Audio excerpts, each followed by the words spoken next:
গুৱাহাটী মহানগৰীত পোষ্টাৰ লগাইছে সন্মিলিত সনাতন সমাজে। লগতে ৰাজ্যখনৰ বিভিন্ন চহৰত নগৰত হওক বা বিভিন্ন স্থিত কি বুলি কয় স্কুলবিলাকতে হওক বা বিভিন্ন ধৰণৰ গীৰ্জাসমূহতো পোষ্টাৰ আঁৰি থোৱা বা কিছুমান সাধনা চেণ্টাৰ আছে, সাধনা কেন্দ্ৰ আছে, সেই কেন্দ্ৰসমূহতো পোষ্টাৰিং ওলোমাই থৈছে চব। আৰু সেই তাত লিখা আছে যে সংখ্যালঘুৰ গইনা লৈ ভাৰত বিৰোধী কাৰ্যকলাপ সংঘটিত নকৰিব।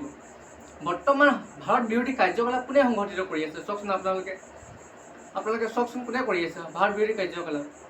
যিসকলে ভাৰত বিৰোধী কাৰ্যকলাপ কৰি আছে তেওঁলোকৰ খাতে আপোনালোকে নিমাত হৈ আছে। দেশত ৰাজ্যত ড্ৰাগছ লৈ আছে, আপোনালোকে জানে কোনে ড্ৰাগছ লৈছে, আপোনালোকে জানে, কিন্তু আপোনালোকে নিমাত। দেশত মদ বিক্ৰী কৰাত সম্পূৰ্ণ মদ বিক্ৰী কৰি আছে, চৰকাৰেও মদ বিক্ৰী কৰি আছে। আৰু বিভিন্ন ধৰণৰ ড্ৰাগছ চুৰ ডকাইত সেইবিলাকত আপোনালোকৰ কোনো দিগদাৰ হোৱা নাই, কিন্তু যীশু খ্ৰীষ্টক গ্ৰহণ কৰাৰ কাৰণে আপোনালোকৰ বহুত দিগদাৰ হৈছে। কেৱল মাত্ৰ যীশু খ্ৰীষ্টক গ্ৰহণ কৰা মানুহৰ কাৰণে আপোনালোকৰ প্ৰব্লেম হৈছে। ড্ৰাগছৰ ক্ষেত্ৰত আপোনালোকৰ মাত নিদিবলৈ আপোনালোকৰ মাত মুখখন নাই, গম পাইছে। চুৰি ডকাইতক ধৰিবলৈ আপোনালোকৰ হাত ভৰি নাই।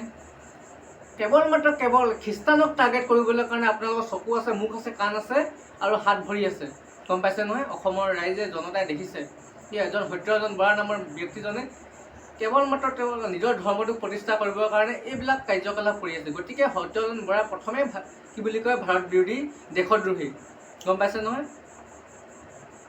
অসমৰ জনতাক আপোনালোকে মূৰ্খ বনাবলৈ নালাগে। অসমৰ জনতাই বুজি পায়, আমি বুজি পাইছোঁ।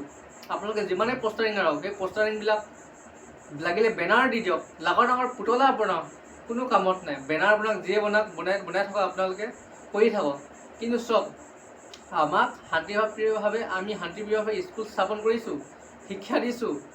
বিভিন্ন ছাত্ৰ ছাত্ৰীয়ে সেই শিক্ষানুষ্ঠানৰ পৰা শিক্ষা গ্ৰহণ কৰি উচ্চ শিক্ষালৈ গৈছে। ঠিক আছে, আমি সেই স্কুলবিলাক বন্ধ কৰি দিম। তাৰ হাজাৰ লাখ মানুহৰ দায়িত্ব আপোনালোকে ল'ব নেকি? সত্যৰঞ্জন বৰা ডাঙৰীয়া, সন্মিলিত সনাতন সমাজৰ ব্যক্তিসকলে নেতাসকলে ল'ব নেকি? এই ব্যক্তিসকলৰ সেই ছাত্ৰ ছাত্ৰীসকলৰ জীৱন যে ধ্বংস হ'ব, আমি যে স্কুলবিলাক বন্ধ কৰি দিম। যদি আপোনালোকে বিচাৰে আমি কাইলৈ বন্ধ কৰি দিম, গম পাইছে নহয়। লাগিলে আমি কাইলৈ বন্ধ কৰি দিম সেই স্কুলবিলাক, কিন্তু সেই স্কুলৰ পঢ়ি থকা ছাত্ৰ ছাত্ৰীৰ ভৱিষ্যতৰ দায়িত্ব আপোনালোকে ল'ব নেকি কওকচোন বাৰু। সেই ভৱিষ্যত ক'ত নামভৰ্তি কৰিব তেখেতলোকৰ গতিকে অসমৰ ভৱিষ্যতৰ কথা চিন্তা কৰক। আন্দোলনে অসমখনৰ ছবি কৰি তোলে। আন্দোলন, পেকেটিং, প্ৰতিবাদ, ধৰ্ণা এইবিলাক অসমৰ উন্নয়নৰ প্ৰগতিত বাধা আৰোপ কৰি আহিছে বহুত দিনৰ পৰা। অসমৰ সেইটো কাৰণে অন্য ৰাজ্যৰ তুলনাত অসমৰ আপোনালোকে পাৰ্থক্য কৰকচোন। অসমৰ বিভিন্ন জেগা অসমৰ সংস্থাপনৰ কাৰণে বহুত দিগদাৰ। অসমৰ লাখ নিবনুৱাই বহি ৰাজ্যত কৰ্ম নিয়োজিত হৈ আছে। আপোনালোকে নিবনুৱা সমস্যাক কেনেদৰে সমাধান কৰিব পাৰি তাক গুৰুত্ব দিয়ক। কেৱল ধৰ্মটোতে লাগি থাকিলে আপোনালোকে যদি নিজৰ হিন্দু ৰাষ্ট্ৰ গঢ়িবৰ কাৰণে আপোনালোকৰ ধৰ্মটোৱে লাগি থাকে কেনেকৈ হ'ব কওকচোন বাৰু। মানি লৈছোঁ ভাৰতখন হিন্দুৰে ৰাষ্ট্ৰ, আমি মানি লৈছোঁ আমাৰ হিন্দুৰ কাৰণে সেই ভাৰতখন, গতিকে আমি মানি লৈছোঁ নহয়। আমি নাই মনা বুলিতো কেতিয়াও কৰা নাই, গম পাইছে নহয়। গতিকে নিবনুৱা সমস্যা সমাধানৰ কাৰণে আপোনালোকে মাত মাতক। অসমৰ বহুত সমস্যা আছে। আপোনালোকে অসমৰ ৰাজপথ আৰু অসমৰ বহিৰাজ্যৰ ৰাজপথবিলাক চাওক। আপোনাৰ আন নালাগে, অৰুণাচলৰ ৰাজপথবিলাক চাওক কিমান ধুনীয়া, একা বেকা হ'লেও কি হ'ব, পাহাৰীয়া কিমান মজবুত ধুনীয়া ৰাজপথ আছে। মই সেইদিনা অৰুণাচল গৈছিলোঁ, পাছিঘাট। এই তিনিচুকীয়াৰ পৰা যেতিয়ালৈকে পাছিঘাটলৈ কোনো খলা বমা ৰাস্তা মই দেখা নাই।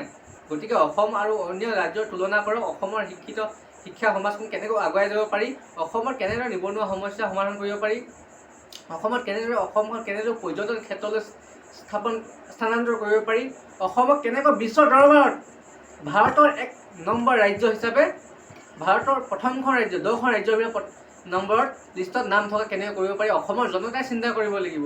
কেৱল ধৰ্ম সকলো ফালে অকল ধৰ্মক আনক যদি মাৰি কিনে নিজৰ ধৰ্ম প্ৰতিষ্ঠা কৰা আপোনালোকৰ কাম নেকি? আনক ধ্বংস কৰি নিজৰ ধৰ্ম প্ৰতিষ্ঠা কৰা এইটো ধৰ্মৰ কাম নেকি? সেইটো এয়া হৈছে অমানৱীয়তা। এয়া হৈছে মানুহৰ সেই ধৰ্মৰ কাম নহয়। ধৰ্ম সেইবিলাক মানুহক ঘৃণা কৰে। আপোনালোকে যদি ধৰ্ম প্ৰতিষ্ঠা কৰিব আছে প্ৰেমেৰে প্ৰতিষ্ঠা কৰক। আপোনালোকে আনক ঘৰৰ পৰা উলিয়াই আনি চুচৰাই বাগৰাই মাৰি ধৰ মাৰ কৰি জবৰদস্তি আপোনালোকে ধৰ্মৰ পোষ্টাৰ আৰক। আপোনালোকে আপোনাৰ ধৰ্ম প্ৰচাৰ কৰক। আপুনি স্কুলত গাইছিলোঁ তুমি চিত বীতি মোৰ প্ৰৱৰ্তক নাৰায়ণ, সেইবিলাক তেতিয়াতো আমি মাত মতা নাই নহয়। আমিও স্কুলত প্ৰাৰ্থনা গাইছিলোঁ, তুমি চিত বীতি মোৰ প্ৰৱৰ্তক নাৰায়ণ। আমিও এই শ্ৰীকৃষ্ণৰ বিষয়ে পঢ়িছোঁ অসমীয়া কিতাপত, ৰামায়ণ মহাভাৰতত অন্তৰ্ভুক্ত কিছুমান আছে নহয়, বহুত কথা আমি পঢ়িছোঁ। তেতিয়াতো আমি প্ৰতিবাদ কৰা নাই আপোনালোকক। কিন্তু আপোনালোকে যে কিবা এটা সৰু মৰু ভুল দেখিলে আপোনালোকে অকল আনক কি বুলি কয় ভাৰত বিৰোধী কাৰ্যকলাপ, অসম বিৰোধী কাৰ্যকলাপ কিয় কয় আপোনালোকে? চ' অসমৰ বিকাশৰ কাৰণে আমি মাত মাতি আহিছোঁ। অসমৰ বিকাশক যিকোনো চৰকাৰে হওক অসমত, মই চৰকাৰৰ লগত থাকি কাম কৰিবৰ কাৰণে মই সাজু আছোঁ। মই কংগ্ৰেছ, বিজেপি, AGP এইবিলাক কি UIDO সেইবিলাকক মই কোনো এটা দল, মই দল নিৰপেক্ষ। মোৰ কাৰণে বিজেপিও, মোৰ কাৰণে কংগ্ৰেছ, মোৰ কাৰণে AGP, মোৰ কাৰণে অসম জাতীয় পৰিষদ, মোৰ কাৰণে অসম গণ পৰিষদ, মোৰ কাৰণে AIDF সকলোবিলাক। মই অসমৰ ৰাইজৰ কাৰণে, অসমৰ সকলো দলৰ লগত থাকি মই মিলিজুলি কাম কৰি থাকিব বিচাৰোঁ। গতিকে আপোনালোকে চব অসমৰ সম্প্ৰীতি নষ্ট কৰিবলৈ চেষ্টা নকৰিব। অসমৰ মানুহক শান্তিভাৱে জীয়াই থাকিব কওক। আৰু অসমত যিসকল খ্ৰীষ্টান ধৰ্ম পালন কৰি আছে সেইসকলতো আপোনালোকৰেতো ভাই ভনী হয়, আপোনালোকৰেতো জনগোষ্ঠীয় মানুহ, মিচিং, ৰাভা নহয়নে বাৰু? মিচিং, ৰাভা, গাৰো, মিচিং এইবিলাক তিৱা, এইবিলাক অসমৰ ভূমিপুত্ৰসকলেতো এইবিলাক ধৰ্ম পালন কৰি আছে, খ্ৰীষ্টান ধৰ্ম।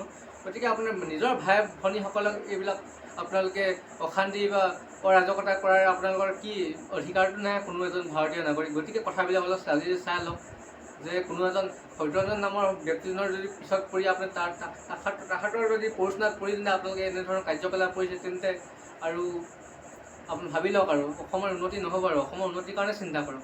ভিডিঅ' বেছি দীঘলীয়া নকৰোঁ দেই। শেষত জয় অসম, ভাৰত মাতা কি জয়।